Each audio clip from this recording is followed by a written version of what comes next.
Students, पीछे हमने माधवी वर्मा का परिचय पढ़ा, इनकी गोरा जो रचना थी।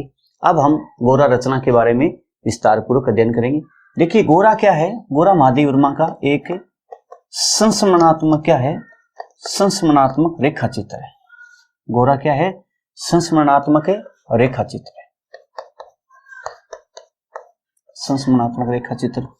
अब देखिए संस्मरणात्मक रेखा चित्र का मतलब किसी बीती हुई घटना के किसी विषय या किसी व्यक्ति विशेष के बारे में विस्तार पूर्वक जो आलेख के रूप में लिखा जाए उसे हम क्या कहते हैं, संस्मरण कहते हैं। अब देखिए गोरा क्या है, गोरा एक गाय का नाम है। गोरा क्या है, एक गाय का नाम है। अब माधवी वर्मा ने क्या है, एक गोरा गाय पाली है। कैसे पाली है देखिए। अब इसकी पहली बात आती है गाय का आगमन, गाय का आगमन व स्वागत। हमारी कक्षा 12 में जो देखा जाए तो ये पूरा जो लेसन है, इस लेसन में गोरा गाय का आगमन व स्वागत कैसे होता है देखिए। अब देखिए माधवी वर्मा जो है इसको पक्षी, इनको क्या है, पक्षी व जानवर पालने का शौक है। पक्षी व जानवर पालने का क्या है, शौक है। कौन से जानवर पालती है, छोटे छोटे जानवर पालती है। माधवी वर्मा की आदत थी छोटे छोटे जानवर और वो पक्षी पालती है।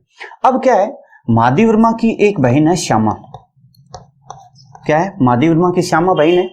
एक बार श्यामा बहन क्या करती है, माधवी वर्मा की जो बहन है श्यामा, वो माधवी वर्मा को क्या है, एक गाय पालने के लिए कहती है। श्यामा के घर पर एक छोटी सी क्या है, बच्चिया है, छोटी सी एक बच्ची है, उसे पालने के लिए क्या है, माधवी वर्मा से कहती है। अब माधवी वर्मा छोटे जानवर पालती है क्योंकि माधवी वर्मा के पास समय कम था, छोटे जानवर और पक्षी पालती है।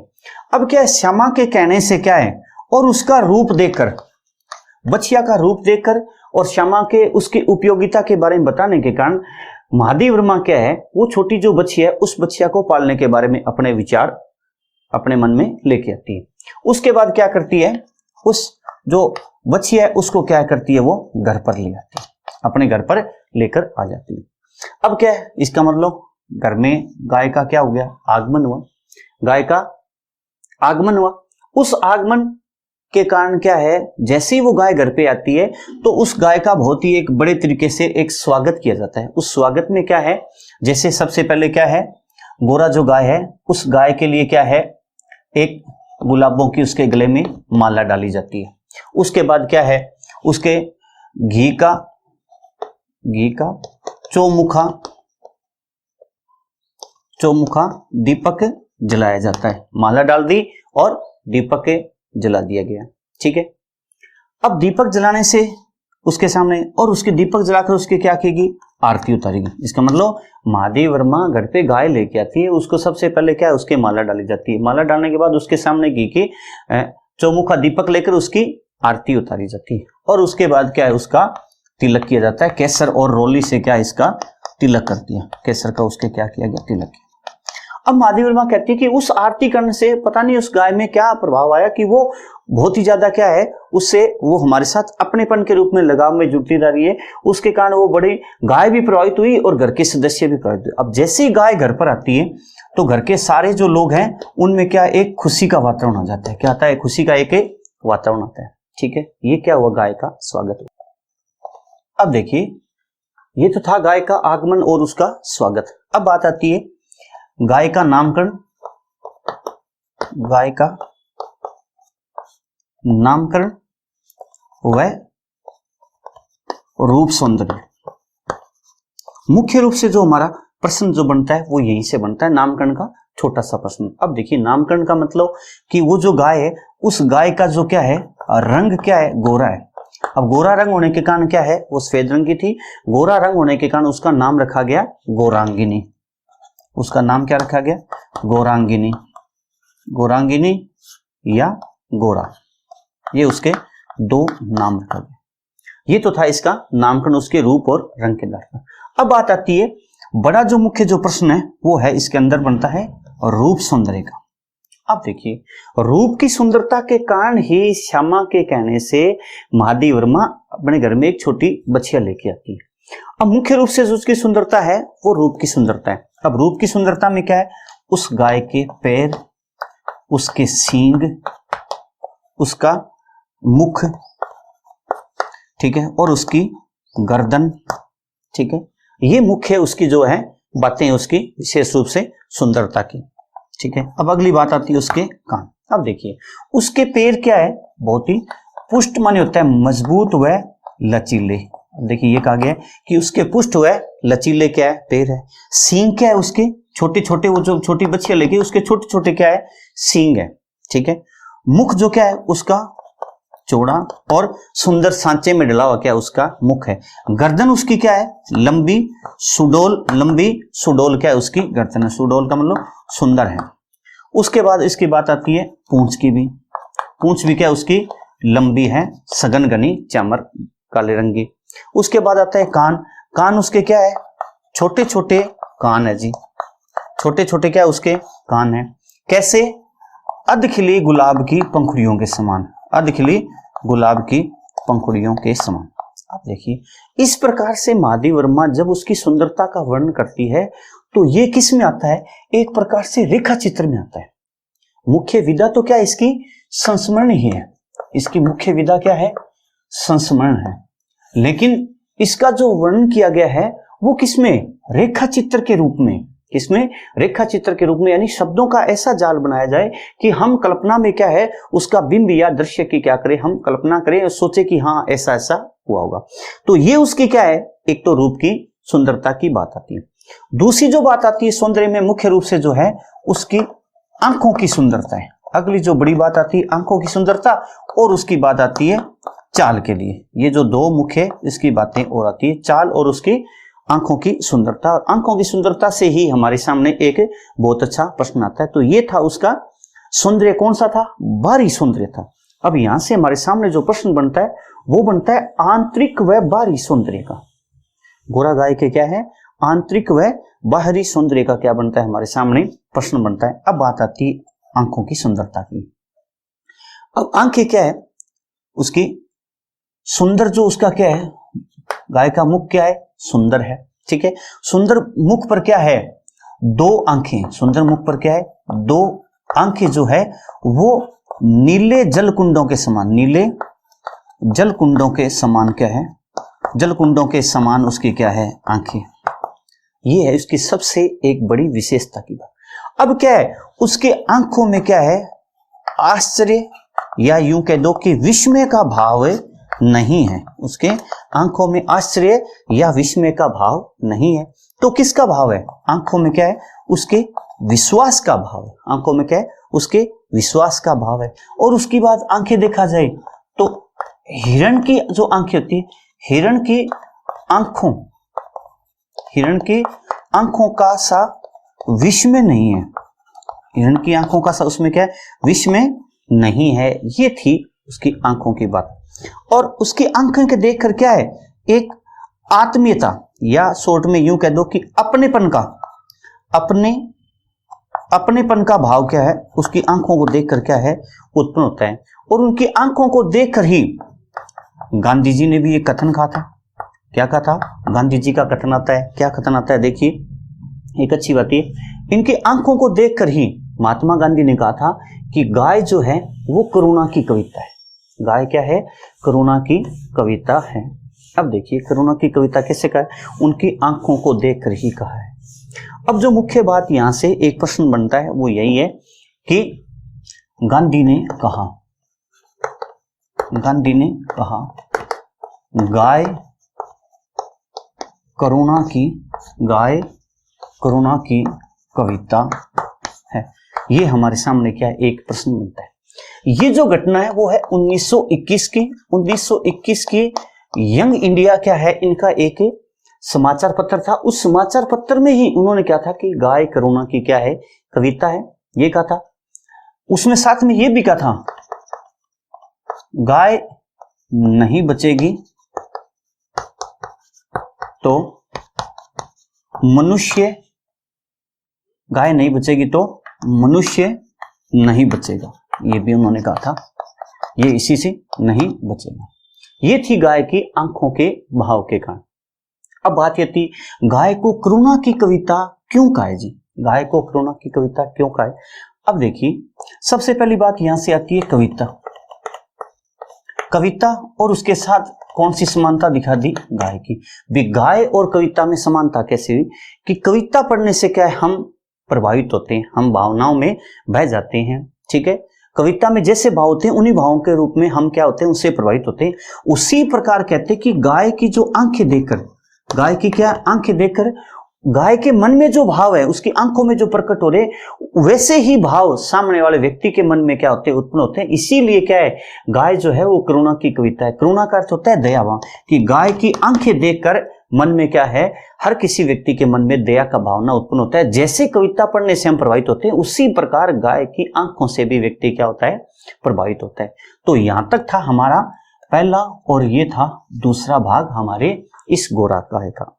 अब बात आती है हमारे तीसरे भाग के रूप में। तीसरे भाग के रूप में यदि बात करें हम, तो ये आती कि गाय का जब घर में प्रवेश हुआ तो उसके बाद क्या है, यहाँ गाय के व्यवहार के बारे में बताया गया, कैसे व्यवहार है गाय का। अब देखिए हम बात करते हैं इसमें, पहला भाग हमने पढ़ लिया, दूसरा भाग हमने पढ़ लिया, तीसरी बात आती है गाय का व्यवहार। गाय का व्यवहार। अब देखिए, जैसे महादेवी वर्मा गाय घर पे लेके आती, अब क्या देखिए, महादेवी वर्मा के घर पर क्या है, अन्य जानवर भी, अन्य क्या है, पक्षी व जानवर महादेवी वर्मा के घर पर है। क्या है, कुत्ता है, बिल्ली भी महादेवी वर्मा को पालने का शौक था, ठीक है। चिड़िया भी, यानी महादेवी वर्मा की काफी संरचना है, उसमें चिड़िया के बारे में पता चलता है। कुक्कुट भी क्या है, पाल रखा उन्होंने, ठीक है। ये सारे के सारे जीव क्या है, उनके घर पर था, ठीक है।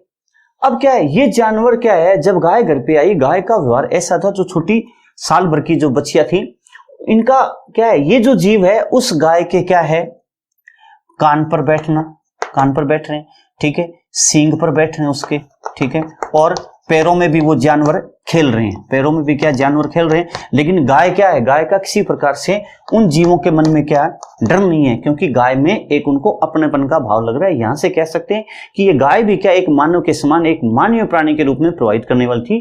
जो महादेवी वर्मा का गाय पालने का जो फैसला था वो बिल्कुल गलत नहीं था। क्यों कि वास्तव में जो गाय थी वो प्रिय दर्शन भी थी, और साथ में क्या थी, एक प्रकार से कह सकते हो प्रिय दर्शन और व्यवहारशील के रूप में भी क्या थी, गाय थी।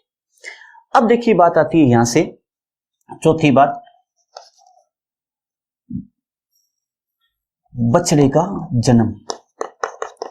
बछड़े का जन्म वह दुग्ध महोत्सव, क्या आता है, दुग्ध महोत्सव। देखिए चौथा जो भाग आता है वो ये कि महादेवी वर्मा के घर पे एक दुग्ध महोत्सव का कार्यक्रम होता है। कब कि गाय जब एक बछड़े को जन्म देती है, उसके बाद घर में क्या है, दुग्ध महोत्सव का कार्यक्रम होता है। अब देखिए बछड़े का जन्म, कहते कि गाय ने 1 साल की बच्चियां घर पे लेके आई थी, ठीक है, और कुछ समय के बाद गाय ने क्या किया, एक बछड़े को जन्म दिया।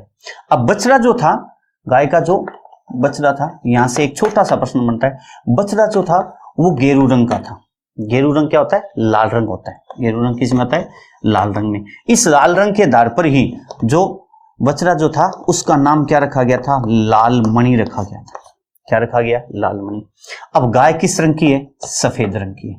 गाय किस रंग की है, सफेद रंग की है, इसीलिए उस गाय का नाम क्या रखा गया, गोरा रखा गया। अब देखिए ये गाय जो गाय है ये तो किसका, हिम राशि का सामना करा रही है, यानी कौन सी, सफेद रंग के होने का। और ये जो है, ये जो लाल रंग का है, ये किसके, जलते अंगारे का, जलते अंगारे का हमें क्या करता है, बोध कराता है। तो अब देखिए हिम राशि और जलते अंगारा दोनों क्या है, विरोधी वस्तु, दोनों एक प्रकार से विरोधी रस्ते हैं, लेकिन ये दोनों माँ और बच्चा होने के कारण इनके प्रति स्नेह भाव भी है। तो कहते हैं कि ये दोनों जो पास में बैठे तो ऐसा लगता है जैसे एक हिम राशि का प्रतीक और दूसरा जलते अंगारे का प्रतीक है, लेकिन फिर भी क्या है, जैसे माँ का अपने बच्चे के प्रति क्या है, वात्सल्य का भाव होता है। ये देखने के बाद भी क्या है, ये लगता है जैसे दोनों विरोधी भाव होते भी इनके मध्य क्या है, एक बहुत बड़ा, एक प्रकार से कह सकते हैं तालमेल भी दिखाई दे रहा है, और ये इन दोनों की सुंदरता भी बढ़ा रही है। एक किसी का प्रतीक है, दूसरा एक शांति का प्रतीक है, और दूसरा किसका है, विरोध का प्रतीक है। ये तो था उसका बछड़े के जन्म की। अब बात आती है दुग्ध महोत्सव। दुग्ध महोत्सव कैसे, कि जैसे भी गाय ने क्या है यूं कह दो कि बच्चे को जन्म दिया, गाय ने क्या है, जैसे बच्चे को जन्म दिया, बच्चे को जन्म देने के बाद घर में क्या है, दूध की व्यवस्था हुई। अब बात आती, कहते कि गाय 10 से लेकर 12 सेर तक क्या है, दूध देती है। गाय क्या है, 10 से 12 सेर क्या करती है, दूध देती है। अब जैसे ही दूध निकालने की स्थिति आती है, ये सारे के सारे जीव जंतु आकर क्या है, उस गाय के पास में जाती है। और गाय भी क्या करती है, जब तक ये दूध निकालने के दौरान आरंभ होने से क्रिया से पहले जब तक ये नहीं आती है, तो गाय भी क्या है, रंभा रंभा कर इनको पुकार रही है कि आप आइए, मेरा दूध निकालिए और आप दूध पिए। इसका मतलब अब गाय के दूध निकालने की जब जो व्यवस्था बनती है, उसी समय क्या एक बहुत ही सुंदर दृश्य उपस्थित होता है। कुत्ता और बिल्ली दोनों क्या है, विरोधी है। ये विरोधी होने के बाद भी क्या है, दोनों दूध निकालते समय सारे जीव जंतु आके पंक्तिबद्ध क्या है, बैठ जाते हैं। और जैसे घर में कोई मेहमान आते हैं, मेहमानबाजी के दौरान बैठाते हैं। अब कहते हैं कि दूध पीने के बाद, जैसे दूध निकाल लिया, सबको दूध पीने के लिए निश्चित बर्तन में, अब यहाँ घर में क्या है, एक महादेव नाम का व्यक्ति है, जिससे क्या है, घर का कार्य करने के लिए एक प्रकार से ये एक चतुर्सेनी कर्मचारी था। ये महादेव क्या है, इनके दूध की क्या करता है, व्यवस्था करता है, दूध पिला दिया। दूध पीने के बाद क्या है, ये नाचते भी हैं और खुशी भी मनाते हैं, और गाय के चारों ओर क्या करते हैं, गाय के चारों ओर खुशी के भाव को व्यक्त करते हैं, उसके चारों ओर चक्कर लगाते हैं, और गाय को भी ये सारी चीजें क्या लगती है, अच्छी लगती है। अब समस्या ये आई कि ये जो घटना है वो कहाँ की है, शहर की है। अब शहर के लोगों को दूध निकालना नहीं आता, क्या है, दूध निकालना नहीं है, तो दूध निकालने की वहां क्या आती है, समस्या आती है। अब उस समस्या का समाधान कौन करता है, अब उनके घर में जो पहले ग्वाला दूध देता था, जो ग्वाला दूध देने का कार्य करता था, उस ग्वाले से ही इस कार्य को क्या है, मुक्ति लेगी। समस्या जो आई, उस समस्या का क्या है, समाधान उस ग्वाले के द्वारा किया गया। क्यों कि शहर के लोग निकालना नहीं जानते थे, और गांवों से जो शहर में आ गए थे उनको भी इस प्रकार का अभ्यास नहीं था। इसलिए महादेव वर्मा के घर में जो दूध निकालने की जो समस्या है, उस समस्या का समाधान किसने किया, ग्वाला जो था उसने किया। वो कौन था, जो पहले दूध देने का कार्य करता था। अब देखिए, ये हमारा चौथा भाग पूरा हुआ, बछड़े का जन्म और उसके बाद क्या है, दुग्ध महोत्सव। तो यहां से एक छोटा सा प्रश्न बनता है कि दुग्ध महोत्सव क्या था। चलिए जी, अब हम बात करते हैं हमारे आगे की, कि दूध निकालने की जो समस्या का समाधान हो गया, घर में दूध की व्यवस्था होगी, और महादेव वर्मा का सारा काम क्या है, रनिंग में चलने लगा। अब देखिए समस्या क्या है, 2-3 मास के उपरांत घटना क्या होती है, अगला घटनाक्रम आता है, 2-3 मास के उपरांत क्या घटना होती है कि गाय क्या करती है, दाना चारा खाना कम कर देती है। महादेव वर्मा की चिंता बढ़ने लगी कि सारी प्रकार की व्यवस्था थी, फिर किस प्रकार से ये समस्या आई कि गाय जो है वो दाना चारा ढंग से नहीं खा रही है।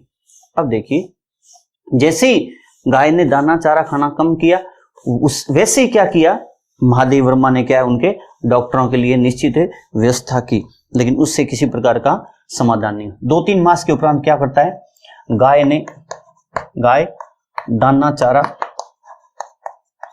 चारा कम खाने लगी। अब जैसे ही कम खाने लगी, महादेव वर्मा की चिंता बढ़ने लगी। उन्होंने क्या किया, जो स्थानीय चिकित्सक है,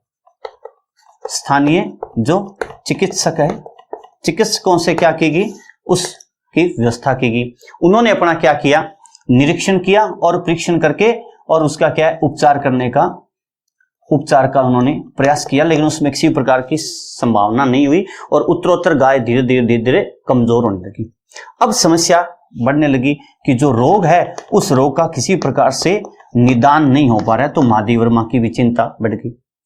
अब जितने भी जो चिकित्सक आए, उन चिकित्सकों ने धीरे धीरे बाद में पता लगा, उन्होंने ये कहा कि इस गाय को किसी ने क्या है, सुई खिला दी है। इस गाय को किसी ने क्या की है, सुई खिला दी है। अब सुई चारे में तो जा नहीं सकती। महादेव वर्मा सोचने लगी कि चारे में कैसे जा सकती है, चारे वाली गई तो मुंह में छिद कर रह जाती है। तो उसमें यह कहा जाता है, निष्कर्ष ये निकला, लोगों ने अपने अनुभव के आधार बताया गया कि गुड़ में लपेट कर क्या है, गाय को सुई खिला देगी। अब यहां से एक छोटा सा प्रश्न बनता है, महादेव वर्मा को आश्चर्य हुआ, दुख हुआ। महादेव वर्मा को क्या है, आश्चर्य व दुख हुआ। क्या दुख हुआ, आश्चर्य तो ये हुआ कि ऐसा किस प्रकार से हो रहा है, और दुख इसलिए हुआ कि इतनी अच्छी जो गाय है, उस गाय को किसी से क्या पीड़ा हो सकती है, उसने ऐसा क्यों किया होगा। ये बात महादेव वर्मा के समझ से बात। अब क्या है, धीरे धीरे गाय की और समस्या बढ़ने लगी। तो महादेव वर्मा ने क्या किया, डॉक्टरों के कहने के अनुसार कहते हैं कि गाय को सेब का रस पिलाया गया। कहते हैं कि सेब में क्या होता है, कैल्शियम होता है। और उस कैल्शियम की कहते हैं, डॉक्टरों ने कहा कि जब परत बन जाएगी तो वो हो सकता है सुई को रोकने में समाधान कर दे, अन्यथा एक समय ऐसा आएगा कि जो सुई खाई है गाय के पेट के अंदर जो गई है, वो एक समय के बाद हृदय में पहुंच जाएगी और धीरे धीरे क्या है, उसकी हृदय गति रुक जाएगी और उसके बाद एक समय के बाद गाय की मृत्यु हो जाएगी। ये बात पता चली तो उसको कई सेबों का रस पिलाया जाने लगा, लेकिन उससे किसी प्रकार का समाधान नहीं हो पाया। उसी समय जब पता चला कि गुड़ में लपेट के खिला दी गई है, तो जो दूध निकालने वाला जो ग्वाला था, दूध निकालने वाला जो ग्वाला था, वो क्या हुआ, गायब हो गया। अब उनको सख्त संदेह तो था भी, ऐसे कैसे हो सकता है। अब महादेव वर्मा का क्या है, जो संदेह क्या हो गया, विश्वास में बदल गया कि हो ना हो ये ग्वाले के द्वारा ही किया हुआ। अब क्या है, लखनऊ व कानपुर से बड़े शहर से बड़े बड़े डॉक्टर भी बुलाए गए, उन्होंने भी क्या है प्रयास किया, लेकिन उनके प्रयास में भी किसी प्रकार की सफलता नहीं मिली। तो लास्ट में यही डॉक्टरों के द्वारा कहा गया कि इसका किसी प्रकार से समाधान नहीं हो सकता। ठीक है, एक निश्चित समय के बाद क्या होगा, गाय की इसमें मृत्यु निश्चित ही है, जब वो जो सुई है वो हृदय को भेद कर आगे तक पहुंच जाएगी, हृदय को भेज देगी और धीरे धीरे क्या हृदय गति उसकी रुक जाएगी। अब महादेव वर्मा को बड़ा दुख होने लगा, बड़ा दुख हुआ। ठीक है, कैसे दुख के मतलब ये हुआ कि अब महादेव वर्मा सोचने लगी कि मैं इसके लिए क्या कर सकती हूं, उसका उनके पास किसी प्रकार का कोई समाधान भी नहीं था। अब महादेव वर्मा कहती है कि आसन मृत्यु का कोई व्यक्ति है। महादेव वर्मा अब उस घटना को याद करके कहती कि मेरा मन सिहर उठता है। कैसे, महादेव वर्मा कहती कि आसन मृत्यु के निकट, ये आसन का अर्थ होता है निकट, नजदीक, और मृत्यु में नजदीक, यानी जिसकी मृत्यु होने वाली है उसके नजदीक बैठकर कोई व्यक्ति अपना समय व्यतीत करे, वो व्यक्ति मरने की स्टेज में है, तो कहते हैं उस समय व्यक्ति को कैसा अनुभव होता है, उसी प्रकार का अनुभव महादेव वर्मा कहती है कि मुझे होने लगा कि ऐसा किस प्रकार से हो सकता है। अब बात ये कि गाय की पीड़ा धीरे धीरे क्या है, गाय की पीड़ा धीरे धीरे बढ़ने लगी, पीड़ा बढ़ने लगी। अब कहते हैं कि गाय का जो बछड़ा था लालमणि, गाय का जो बछड़ा है लालमणि, उसको बेचारे को माँ की पीड़ा का किसी प्रकार का कोई बोध नहीं है, वो उसके साथ खेलना चाहती है और गाय धीरे धीरे उत्तरोत्तर क्या हो रही है, कमजोर होती जा रही है। अब गाय के लिए, बछड़े के लिए क्या है, अलग से दूध की व्यवस्था भी की गई, जिससे उसका स्वास्थ्य भी लालमणि का नहीं बिगड़े।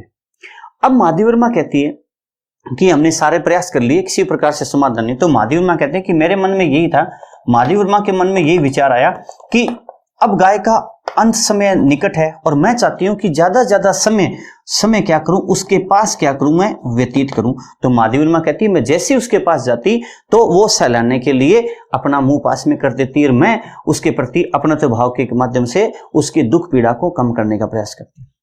अब बात यह कि जब उसका इलाज हो रहा है तो उसको क्या है, बड़े बड़े क्या है इंजेक्शन दिए जा रहे हैं, क्या दिए जा रहे हैं, बड़े बड़े इंजेक्शन दिए जा रहे हैं। अब कहते हैं इंजेक्शनों की जो सुई है वो भी बड़ी बड़ी है। अब यहां से एक बात आती है कि गाय जो है वो आंतरिक व बाहरी पीड़ा, ये भी एक प्रश्न है, आंतरिक व बाहरी पीड़ा दोनों को अनुभव करिए। आंतरिक पीड़ा तो कौन सी है, वो सुई वाला जो पीड़ा है वो, और बाहरी आंतरिक पीड़ा क्या है, जो पेट के अंदर सुई गई है, और बाहरी पीड़ा क्या है, बाहरी पीड़ा जो है जो डॉक्टर या चिकित्सकों के द्वारा जो उसको व्यवस्था दी जा रही है, उसके कारण भी क्या है, गाय को क्या है, बड़ी पीड़ा हो रही है। अब महादेव वर्मा को लगा कि इसका अंत समय नजदीक है, ठीक है, और वो पास में रह के उसका ज्यादा ज्यादा समय व्यतीत करना चाहती है। अब महादेव वर्मा कहती है कि एक दिन 4 बजे ब्रह्म मुहूर्त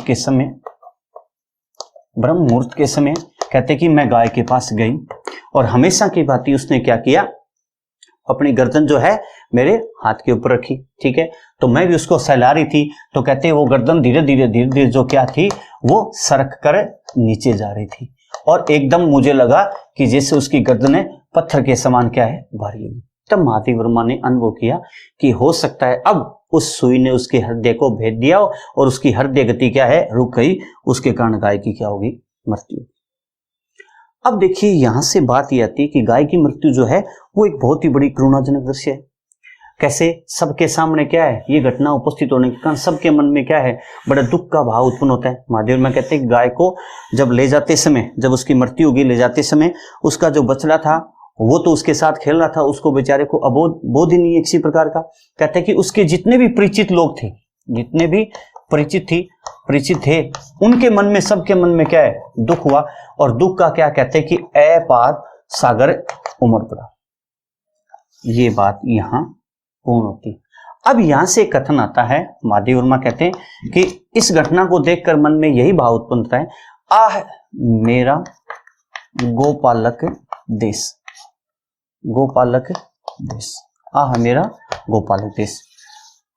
ये कहते हैं दीर्घ निश्वास के साथ यही भाव निकल सकता है। कैसे? आह का अर्थ होता है दुख का अनुभव। गोपालक का मतलब होता है गाय पालने वाला, गाय पालने वाला देश, पालने वाला देश। चलिए जी, ये हमारे देखा जाए तो पीयूष में एक 6 अंक का क्वेश्चन बनता है। आय मेरा गोपालक देश वाला बनता है, और एक आता है गाय का आंतरिक वह बाहरी सौंदर्य, आंतरिक व बाहरी सौंदर्य का, बाहरी सौंदर्य के। ये हमारे सामने 2 प्रश्न बनते हैं 6 अंक के, बाकी 2 अंक के छोटे क्वेश्चन है 3-4। अब देखिए आह मेरा गोपालक देश ऐसा क्यों कहा गया? देखिए भारत जो क्या है, भारत जो है एक गाय प्रधान देश है। भारत क्या है? एक गाय प्रधान देश है। यहाँ गाय क्या है, पाली जाती है। क्या है? गाय पाली जाती है। ये प्राचीन काल से क्या है, गाय पालने की परंपरा चली आ रही है। ठीक है। और गाय का जो दान है वो सर्वश्रेष्ठ दान भी माना जाता है। अब गाय का जो दूध है और उसके बाद जो घी है, ये क्या है, बहुत ही पवित्र मान जाते हैं। और हमारे ये क्या है, श्रेष्ठ भी मान जाता है। गाय का गोबर, गौमूत्र, दूध और घी को बड़ा पवित्र माना गया है, और इसका वर्णन जो क्या है शास्त्रों में भी किया गया। ठीक है। चलिए अब यही बात जो है गोपालक देश के रूप में कही है। गाय को क्या है, माता के समान पूजा भी जाता है। देखिए भारत गाय प्रधान देश रहा है, भारत कृषि प्रधान देश तो है ही है, कृषि के साथ साथ क्या है, कृषि प्रधान तो भारत है ही है, इन कृषि के साथ साथ गाय पालने की क्या है, प्रवृत्ति रही है। प्राचीन काल से गाय का प्रधान हमारा देश रहा है। ठीक है। और गाय के दान को क्या माना गया, श्रेष्ठ दान माना गया। दूध, घी और गौमूत्र जो क्या है, श्रेष्ठ माना गया। शास्त्रों में भी इसके बारे में क्या है, कहा गया है। और गाय को क्या है, माता के समान माना गया। तो कहते हैं इस प्रकार की जो देश की विशेषता रही है, उस देश में कुछ स्वार्थी लोग, कौन से, ग्वाले जैसे वाले जो कुछ हैं स्वार्थी लोग, वो क्या करते हैं, असमय और अपने स्वार्थ के सिद्ध के लिए क्या करते हैं, इस प्रकार से जब जीवों का अंत करते हैं तो ये एक बहुत ही बड़ी दुखदायी घटना होती है। तो कैसे करते हैं, कहते हैं कि जो ग्वाले, जिन घरों में ज्यादा दूध लगता है, उन घरों में जब दूध के लिए इस प्रकार की समस्या आ जाती है तो वो अपने स्वार्थ के लिए क्या है, गायों को क्या है, सुई खिलाकर, गुड़ में लपेट कर सुई खिलाकर असमय उनकी क्या कर देते, मृत्यु करते थे। तब ऐसा कथन महादेव वर्मा ने बहुत ही आत्मिक पीड़ा से, दुख से भरकर ये बातें कही थी। इस प्रकार से हमारी जो ये गोरा जो रचना है वो महादेव वर्मा के माध्यम से, गोरा गाय के माध्यम से हमारे देश में जो है लोगों की स्वार्थी जो प्रवृत्ति है, उस स्वार्थी प्रवृत्ति पर क्या किया है, व्यंग्य किया गया। क्या किया गया, स्वार्थी प्रवृत्ति पर क्या किया गया है, व्यंग्य किया गया है कि ऐसा नहीं होना चाहिए, ऐसा नहीं होना चाहिए। तो ये था हमारा पीयूष पर्वाय का 3रा अध्याय। अब हमारा आगे के वीडियो में 4था अध्याय आएगा, मानस का हंस, उसको हम आगे पढ़ेंगे। धन्यवाद।